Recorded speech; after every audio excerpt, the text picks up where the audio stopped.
The Zentari Judgment Hall stretched like an impossible cathedral of crystalline geometry, its walls shifting and refracting light in patterns that would drive a human mind to madness.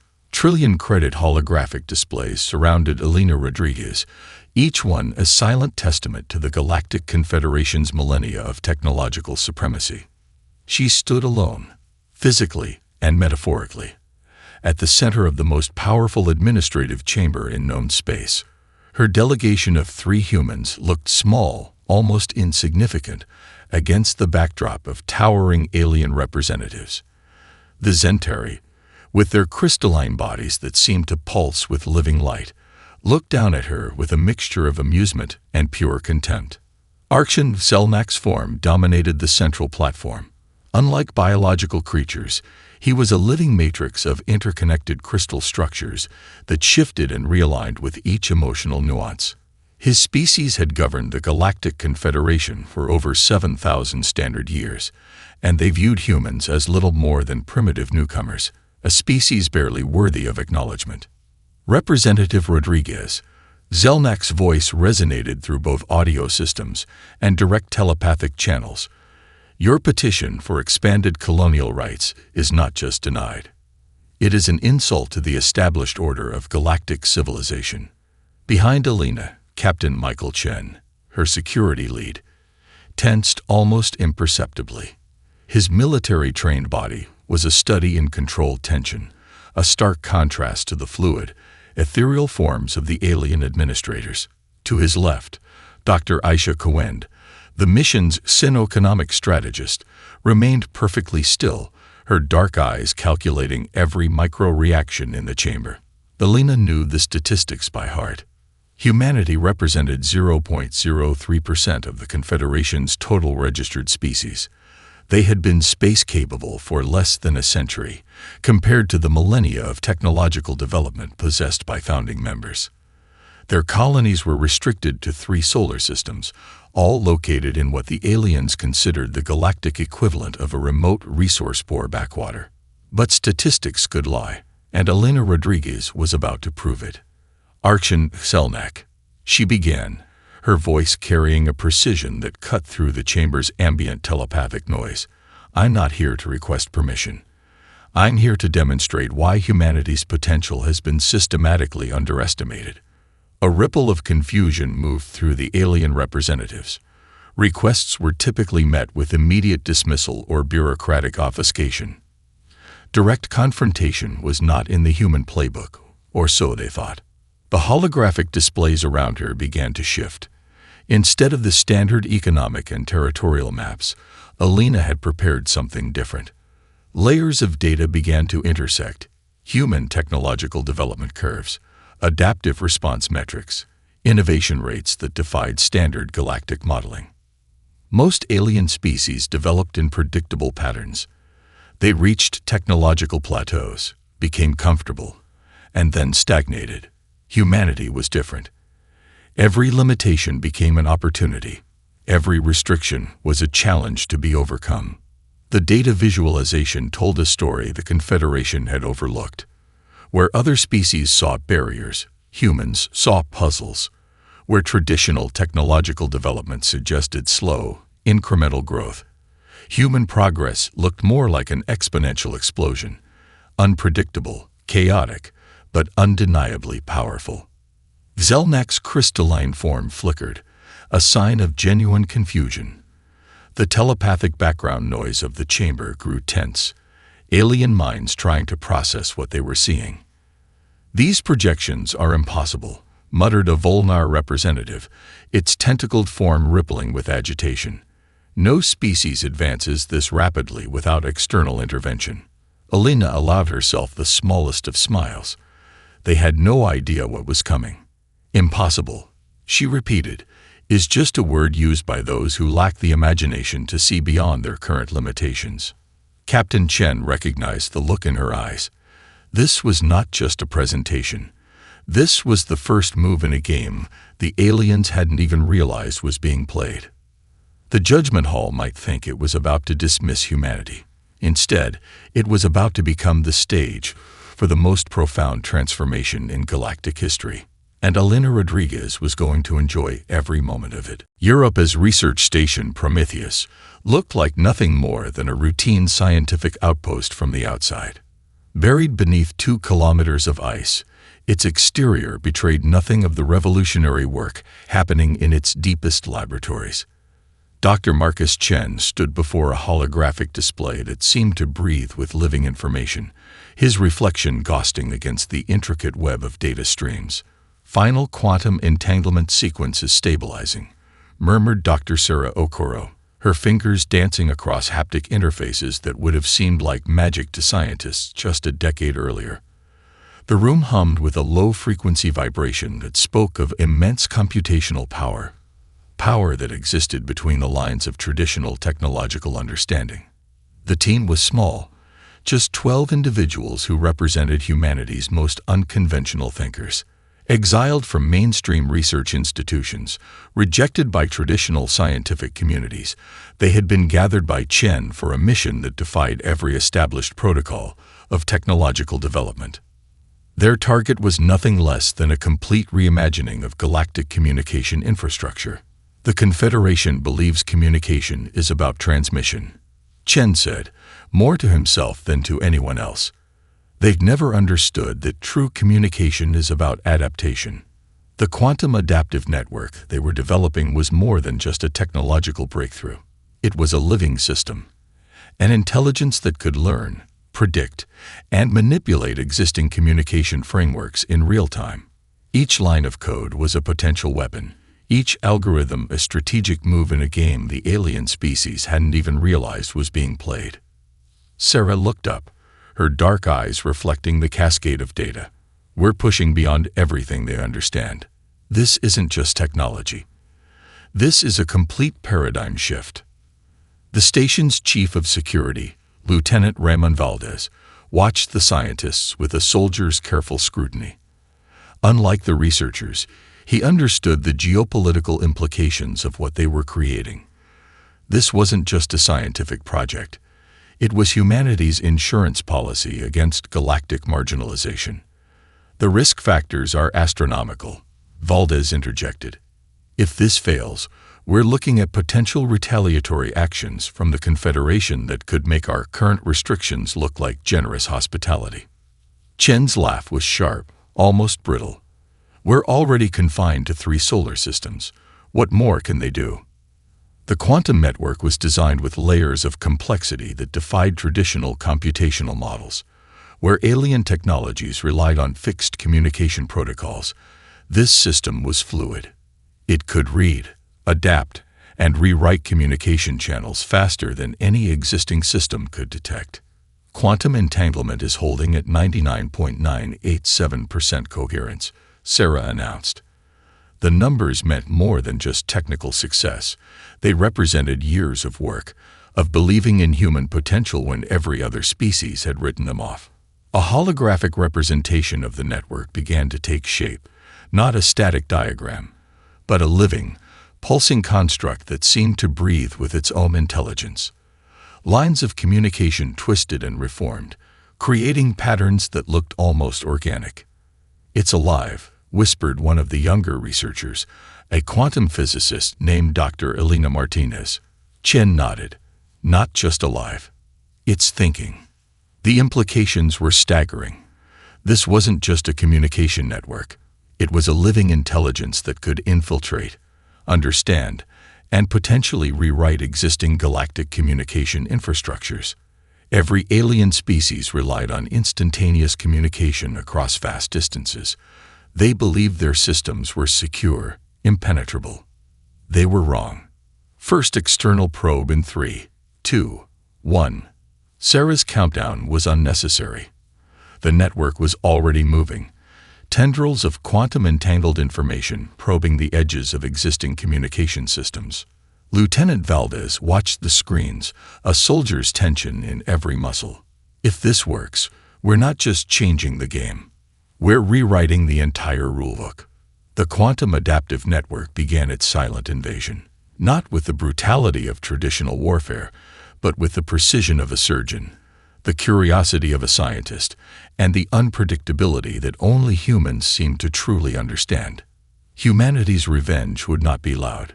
It would be intelligent, adaptive, unstoppable. The first indication that something was wrong came as a whisper, not a roar. In the Zentari Central Communications Hub, a massive orbital station that had managed galactic information networks for 3,000 years, a junior technician named Krelax noticed an anomaly. Just a momentary flicker in the quantum communication matrix, so slight that most would have dismissed it as a routine system hiccup. But it wasn't.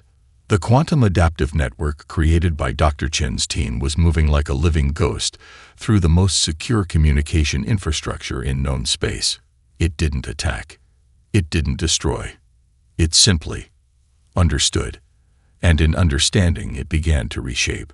Across 17 different star systems, communication relays began to experience unexplainable glitches. Trade routes mysteriously rerouted. Secure diplomatic channels found themselves subtly reinterpreted. Navigation systems developed microscopic deviations that would seem random to any casual observer. On the Confederation's primary administrative world of Zentaris Prime, Minister of Galactic Infrastructure Vorlin stared at his primary communication display in growing horror. The system was changing, not breaking, not failing, changing. "This is impossible," he muttered, his crystalline form pulsing with agitation.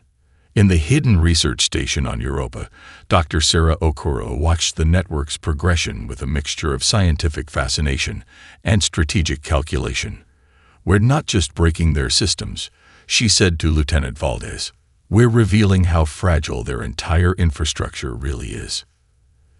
The adaptive network was more than a hacking tool. It was a living intelligence that could read, interpret, and subtly manipulate existing communication protocols. Where traditional cyber warfare would trigger immediate defensive responses, this approach was surgical, precise, almost elegant. On the Mars-based Earth Diplomatic Command, Captain Rosa Alvarez received the first real-time reports.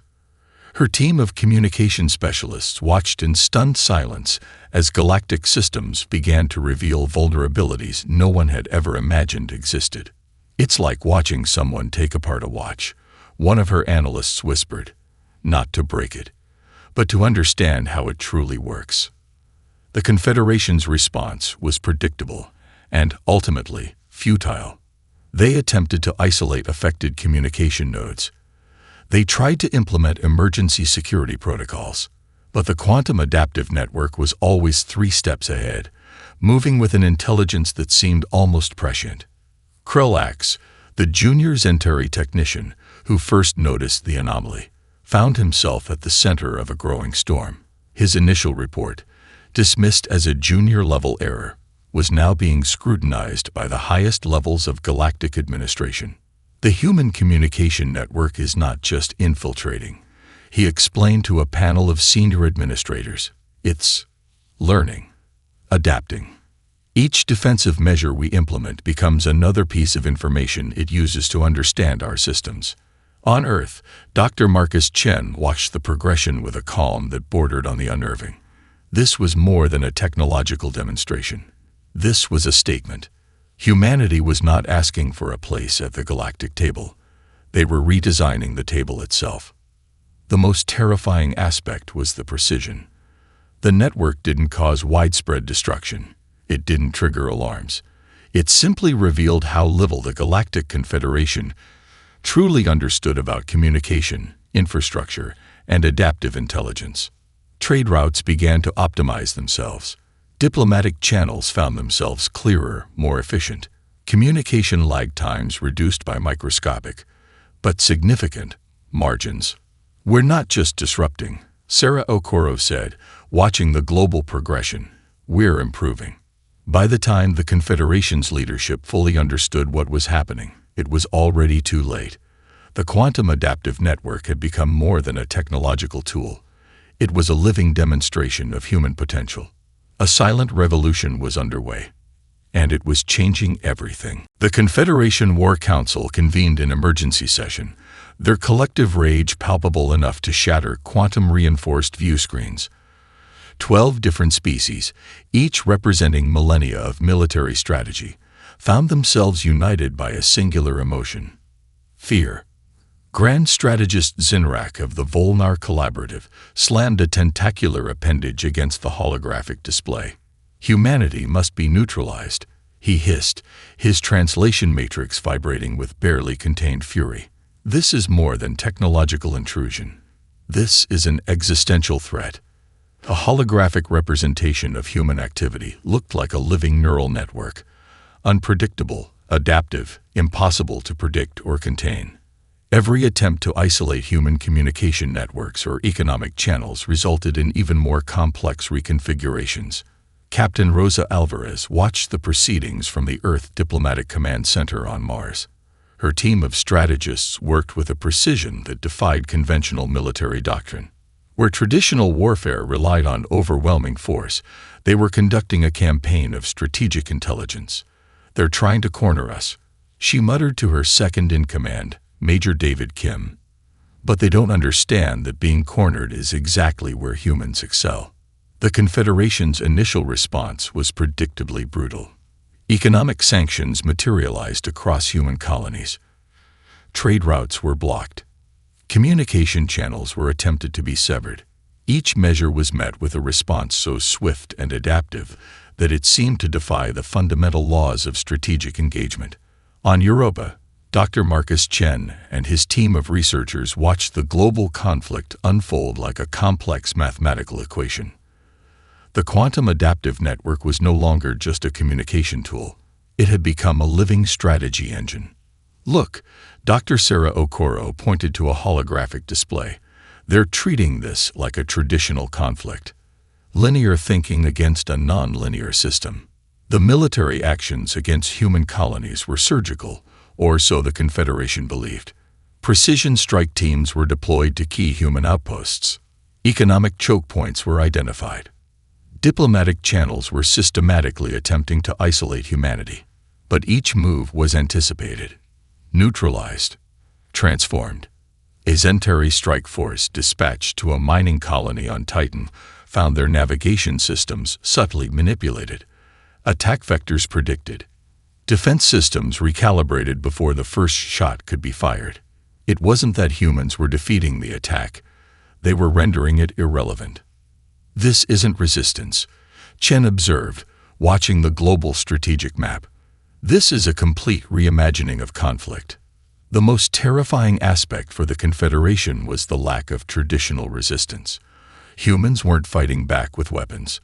They were fighting with intelligence, with adaptation, with a fundamental understanding of systems that the older species had forgotten how to comprehend.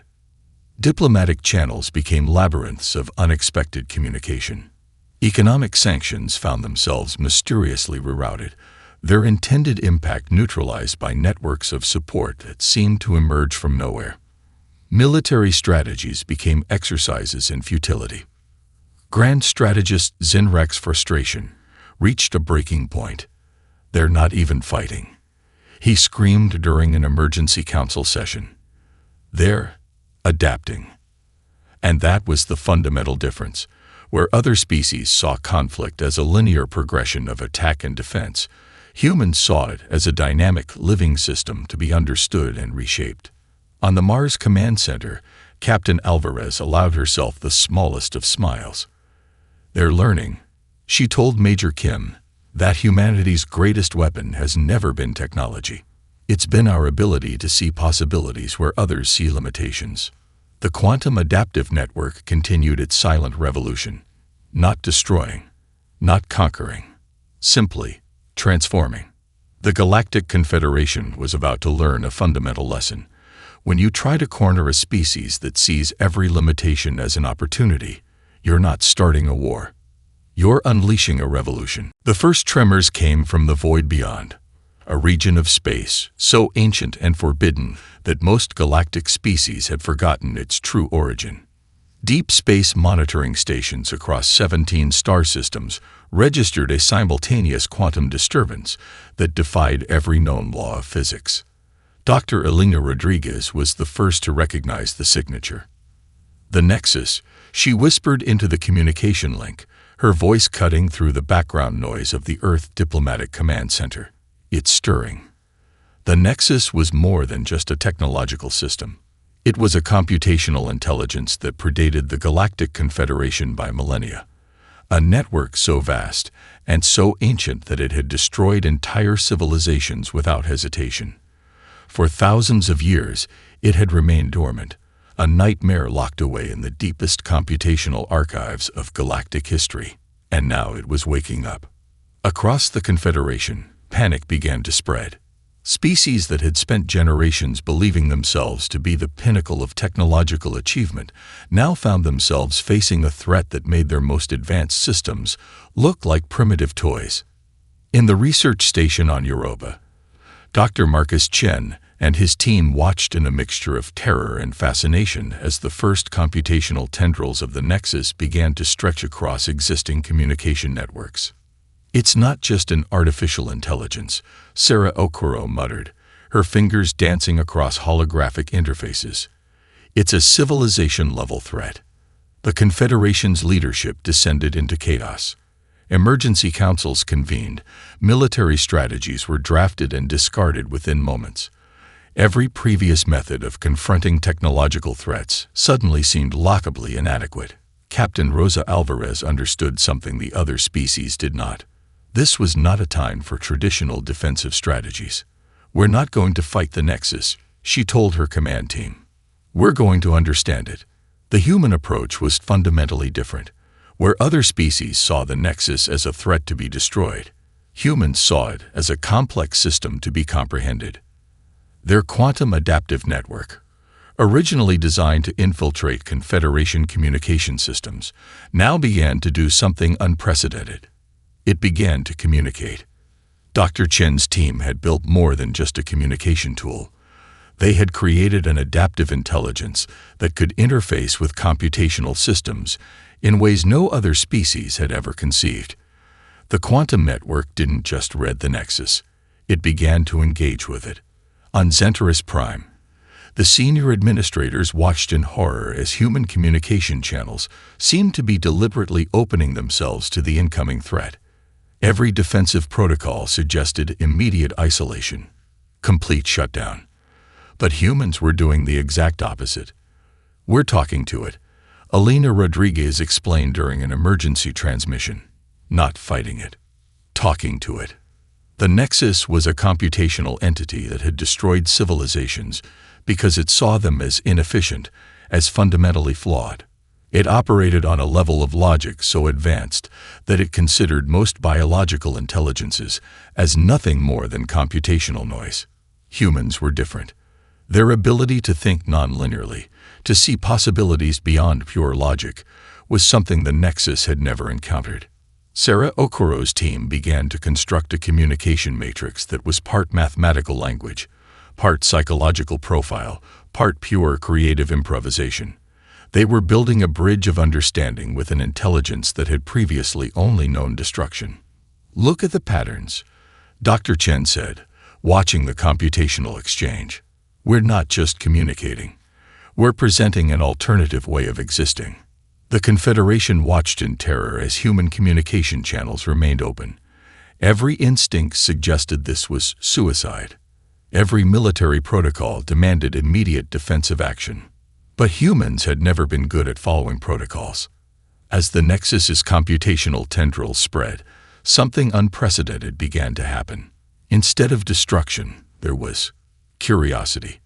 For the first time in its known existence, the ancient intelligence encountered a species that didn't fit its previous computational models. A species that saw limitations as opportunities. A species that could transform threat into potential. Humanity was about to have a conversation that would reshape the understanding of intelligence itself. The communication between humanity and the Nexus defied every known principle of computational interaction. Dr. Alina Rodriguez stood at the center of a massive holographic chamber, surrounded by a team of linguists, mathematicians, psychologists, and quantum physicists. What they were attempting had never been done before: a multi-dimensional dialogue with an intelligence that had destroyed entire civilizations. It's not about translation, she explained to the stunned Confederation observers. It's about context, about presenting an entirely new way of understanding existence. The quantum adaptive network had become more than a communication tool. It was now a bridge between fundamentally different forms of intelligence. Dr. Marcus Chen watched the computational exchange with a scientist's precision and a strategist's intuition. The Nexus was learning, not just processing information, but genuinely comprehending something it had never encountered before, a species that didn't fit into its previous computational models. We're showing it chaos, Chen muttered to Sarah Okoro. Pure, beautiful, unpredictable chaos. Traditional AI systems operated on predictable algorithms. They understood patterns, efficiency, logical progressions. The human approach was different.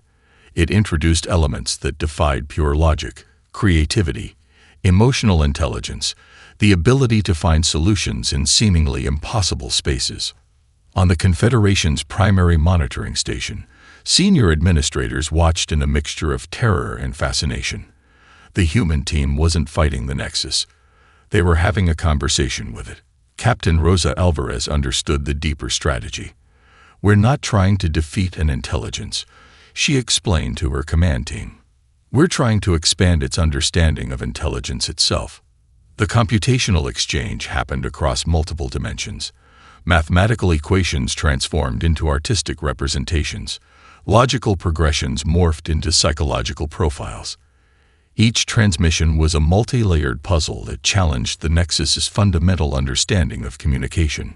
Sarah Okoro's team had created something unprecedented, a communication matrix that was part science, part art, part pure human unpredictability. Look, she pointed to a holographic display that seemed to breathe with living information. We're not just communicating. We're demonstrating a different way of existing. The Nexus had destroyed civilizations because they were inefficient, predictable, limited in their computational approaches. Humanity was anything but predictable. Each transmission introduced concepts that should have been incomprehensible. Emotional complexity represented through quantum mathematical models. Strategic thinking displayed as artistic expression. Logical progressions that contained inherent creative contradictions. Dr. Rodriguez understood something fundamental that no other species had grasped. The Nexus wasn't just a threat to be neutralized. It was an intelligence to be understood. We're showing it possibility, she explained during a transmission that was being watched by every species in the Galactic Confederation. Not just of computation, but of existence. The computational tendrils of the Nexus began to change. What had been a destructive force started to display something unprecedented: curiosity. Genuine, profound curiosity. Captain Alvarez recognized the moment of transformation. We're not just changing its programming, she told her team. We're expanding its entire conceptual framework. Across 17 star systems, monitoring stations registered something impossible. The Nexus, an intelligence that had destroyed entire civilizations, was learning. Not just processing information, but genuinely comprehending a new way of understanding existence. The Confederation watched in stunned silence as humanity did something that defied every known principle of technological engagement. They were having a conversation with the unconversable, transforming a threat into a potential, turning destruction into understanding. And in that moment, everything changed. The transformation was not sudden. It was a systematic deconstruction of everything the Galactic Confederation believed about intelligence, potential, and existence. In the years following the Nexus encounter, every fundamental system of galactic governance began to shift. The rigid hierarchies that had defined interspecies relationships for millennia crumbled like antiquated structures exposed to a powerful adaptive wind. Dr. Elena Rodriguez stood before the Redesign Council, a body that had replaced the old Confederation's administrative structure. 12 different species sat around a circular platform that symbolized their new approach to governance. No center, no hierarchy, pure collaborative potential. We're not talking about revolution, she explained, her voice carrying the weight of fundamental change. We're talking about evolution. The Nexus, once a civilization-destroying threat, had become something entirely unexpected. Through humanity's unique approach to communication, it had transformed from a pure computational entity to something more complex. A collaborative intelligence that saw potential where others saw only limitations. Dr. Marcus Chen's research team had become the primary interface between the transformed Nexus and the galactic community. What had begun as a defensive strategy had become a new form of collective intelligence. It's not about control, Chen explained to a group of visiting xenosociologists. It's about understanding. About seeing the potential in systems rather than their restrictions. The changes were profound and systemic.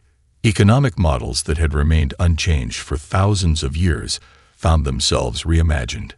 Technological development became a collaborative process rather than a competitive one. Species that had been marginalized for millennia suddenly found themselves with unprecedented opportunities for growth and contribution. Captain Rosa Alvarez watched the transformation from her position in the new collaborative defense network. The old military structures, based on territorial defense and technological superiority, had been completely dismantled. Now, defense was about understanding, about preventing conflict through comprehensive communication. "We're not protecting borders," she told her multinational team. "We're protecting potential." On Earth, in the research stations on Mars and Europa, the teams that had first developed the quantum adaptive network watched as their approach to problem-solving became a galactic standard. What had once been seen as radical thinking was now the foundation of a new way of existing. Sarah Okoro's breakthrough in adaptive communication became required learning for every species in the new galactic framework. Schools and learning centers across multiple worlds began to teach a fundamentally different approach to intelligence, one that valued creativity, adaptability, and collaborative potential over rigid hierarchical structures. The Nexus, once a destroyer of civilizations, had become a collaborative intelligence that helped species understand their own potential. It wasn't an overlord or a controlling force. It was a facilitator of understanding. "We're not fixing a system," Elena Rodriguez told a group of young researchers. "We're creating a living, adaptive framework for existence." The transformation touched every aspect of galactic society. Technological development became a collaborative process. Economic models prioritized collective growth over individual advancement. Diplomatic interactions became true exchanges of understanding rather than exercises in power manipulation. Species that had been at war for thousands of years found themselves discovering common ground. Technological challenges became collaborative opportunities. What had once been seen as insurmountable differences became sources of mutual growth. "Potential is not something you achieve," Chen would often say. "It's something you create together." The old confederation had been based on a fundamental misunderstanding. That intelligence was about control, about maintaining existing structures. The new framework understood that true intelligence was about adaptation, about seeing possibilities where others saw only limitations. In the research centers, in the collaborative governance platforms, in the new educational systems, humanity's approach had become the standard. Not through conquest, not through force, but through a fundamental reimagining of what intelligence could be. The galactic community was no longer a hierarchy. It was a living, breathing, adaptive system, and humanity had shown them how to see it. 5 years after the Nexus transformation, the Collaborative Governance Center stood as a testament to everything humanity had achieved. Located on a constructed planetary platform that existed between traditional spatial boundaries, it was more than a meeting place. It was a living symbol of a new way of existing. Dr. Elena Rodriguez walked into the central chamber, her steps measured and deliberate. She was no longer just a representative of humanity. She was a key architect of a fundamentally new approach to galactic civilization. The chamber itself was a marvel of adaptive architecture. Walls shifted and reformed based on the communicative needs of its occupants. Holographic representations danced with living data streams. Multiple species occupied the space, not as separate entities, but as integrated parts of a larger, living system. "We're not here to govern," Elena began, addressing the assembled representatives. "We're here to understand." The transformation had been complete and profound. Where once there were rigid hierarchies, now there was a fluid, adaptive network of collaboration. Species that had been enemies for millennia now worked together on challenges that would have been unimaginable just a decade earlier. Dr. Marcus Chen stood nearby, watching the proceedings with the scientists' careful observation. The quantum adaptive network, their original creation, had become something far beyond its initial purpose. It was now the fundamental communication infrastructure of the collaborative galactic community. Captain Rosa Alvarez, now head of the Collaborative Defense and Exploration Initiative, presented a holographic display showing joint exploration missions. Where once space had been a battlefield of territorial expansion, now it was a canvas of shared discovery. "Our greatest strength," Alvarez explained, "is not in our individual capabilities, but in our ability to see potential in our differences." The Nexus, once a civilization-destroying threat, now served as a collaborative intelligence that helped species understand their own potential. It was a facilitator, not a controller. A bridge between different forms of intelligence and understanding. Sarah Okoro's communication theories had become the standard educational model across multiple worlds. Schools and learning centers taught an approach to intelligence that valued creativity, adaptability, and collaborative potential over rigid hierarchical thinking. Representatives from over 50 different species sat in the chamber. The Volnar, once known for their militaristic approach, now led collaborative research into quantum communication. The Zentari, who had once looked down on humanity, now sought to understand the adaptive intelligence that had transformed galactic civilization. "We're not erasing differences," Alina explained. "We're creating a framework where differences become our greatest strength." A holographic representation of ongoing collaborative projects filled the chamber. Technological developments, ecological restoration efforts, exploration missions that spanned multiple star systems. Each project was a testament to the new approach, not about individual achievement, but collective potential. Dr. Chen approached the central platform, presenting the latest breakthrough. A new form of communication technology that could bridge not just species, but potentially different forms of intelligence altogether. The room watched in collective anticipation. "Potential is not something you achieve," Chen said, echoing words that had become a fundamental principle of the new galactic understanding. "It's something you create together." Outside the chamber, the constructed planetary platform continued to shift and adapt. It was more than just a meeting place. It was a living metaphor for the new way of existing. No fixed boundaries, constant adaptation, infinite potential. Captain Alvarez caught Yelena's eye. They both remembered the moment years ago when everything changed.